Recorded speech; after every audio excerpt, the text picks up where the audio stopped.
Et on enchaîne toujours sur We Do Biz, toujours depuis la grande soirée Prix Mouv'J Innovons Ensemble. J'ai le plaisir de retrouver deux entrepreneurs pour le prix d'un. C'est très ludique tout ça. Clément Le Serre et Loïs Pierre, bonjour. Vous êtes cofondateur de l'entreprise Déclic et des trucs. Ça, c'est un nom qui sonne bien pour les enfants, j'ai l'impression. C'est un nom qui sonne pas mal. En fait, pour nous, l'important, c'est aussi de sortir les gens du digital. Donc Déclic, on l'écrit vraiment comme avoir le déclic et pas forcément comme DESCLICS, Déclic. Ouais. Voilà, on veut sortir du digital et faire des choses avec les mains aux enfants. Avec des trucs, on fait des choses avec des trucs, c'est ludique. Plein de trucs. Alors, c'est le principe de Box. Vous dites kit, mais tous les mois, dans ma boîte aux lettres, je reçois des choses à faire ou à faire à mes enfants. C'est ça. En fait, c'est un kit qui est directement destiné à votre enfant, qui a entre 7 et 10 ans. Donc, il reçoit sa petite pochette surprise. Et donc, chaque mois, en fait, on va aborder une notion de programme scolaire au travers d'une activité. Donc, par exemple, on va lui faire de la peinture en utilisant les fractions. On va construire un cube en origami en utilisant la géométrie. Voilà. Et donc, chaque mois, c'est vraiment quelque chose de complètement différent qui va le surprendre et lui faire voir complètement différemment ce qu'il voit à l'école. C'est s'inspirer d'où parce que ça me rappelle des techniques pédagogiques qu'on voit dans des écoles un peu spéciales.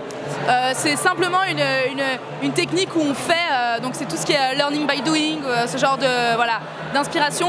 Après, on n'est pas sur un pédagogue en particulier, on est vraiment sur mettre l'enfant en action, lui faire faire avec les mains, lui faire un peu baver, lui mettre les mains dans le cambouis, quoi. Ça va faire des futurs entrepreneurs, ces kits là, quelques années plus tard. On espère, on n'en est pas encore là, mais déjà si on peut limiter les blocages des enfants au collège en les ayant aidés à aimer les maths et à aimer apprendre, ce sera déjà une belle victoire avant de construire des futurs entrepreneurs comme nous, quoi. Mais un entrepreneur, c'est quelqu'un qui a confiance et le but, c'est que quand on n'a pas de blocage, on a confiance. Donc à terme, oui, ça peut. En tout cas, des gens effectivement qui sont sur d'eux, des enfants confiants en eux-mêmes. Comment c'est né tout ça ? En fait, je donne beaucoup de cours de maths depuis de longues années et mes élèves ont toujours eu le même type de blocage. Déjà, ils détestent les maths, les nombres, ils comprennent rien, les géométries, pas pour moi. Et donc, j'ai commencé un peu à leur faire travailler différemment et ça a bien marché et je voulais pas m'arrêter là. Et j'ai rencontré les gars et on s'est associés et voilà. Alors, vos pochettes surprises, ça me fait penser, alors c'était un peu moins apprentissage, mais ce qu'on trouvait dans les boulangeries, c'est l'étape d'après là ? Complètement, aujourd'hui on se vend sur internet, ça fait un peu plus de 6 mois qu'on se vend sur internet et la prochaine étape c'est d'aller, comme vous dites, remplacer les pochettes surprises en boulangerie, etc. et se vendre partout en fait, partout où on peut montrer qu'il y a des métiers fantastiques qui se font avec autre chose que des maths ou autre. Voilà, qu'on peut avoir le déclic n'importe où avec n'importe quoi. Donc les boulangeries, pourquoi pas. Et des enfants, il y en a partout dans le monde, donc bientôt l'export.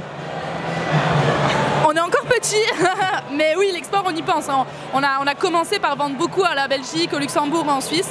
On a dû arrêter parce que les frais de port étaient trop élevés. Mais on sait que les gens nous attendent déjà rien que limitrophes. Et bon, on ne parle pas des États-Unis, mais voilà. L'idée, c'est qu'on arrive à bien construire notre offre en France et qu'après, on aille... Eh bien, rendez-vous pour en savoir plus très prochainement sur We Do Biz. Je suis sûr qu'on les retrouvera. Clément Le Serre et Loïs Pierre, cofondateurs de Déclic et des trucs. Et quant à moi, j'attends prochainement dans ma boulangerie ces clics et ces trucs. Pas de problème. Déclic et des trucs, merci à vous.